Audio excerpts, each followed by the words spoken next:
ગોપી અહીંયા તો આલે દિવાળી આવે છે ને તો ખરીદી કરવા થાય. અશોક હું શું કહું, આ પૈસા છે તો 5 જોડી નવા કપડા લઈ લઉં તો. સારું લઈ લેજે. હા અશોક હા હું શું કહું, આ દિવાળી આવે જ છે તો હારવારાના ચપ્પલ લઈ લઉં તો.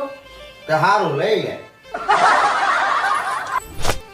અશોક હા કહું છું આ તમે પૈસા આપ્યા છે એનું એક નવું ફ્રીજ લઈ લઉં તો હપ્તે. પણ ફ્રીજ તો આપણે છે ને. પણ ઈ તો હાવ બગડી ગયું છે. સારું લઈ લેજે બીજું હું. અશોક હા આ દિવાળી આવે છે તો તમારા કપડા નથી લેવા. લેવા તો હોય જ ને. હા તો લઈ આવો જાઓ. લાય પેલા પૈસા આપ્યા તા ઈ પૈસા આપ. એમાં તો કઈ બચ્યું નથી. તો હું કંગોરો લઉં. ઈચ્છા થાય લઈ લેજો તમે.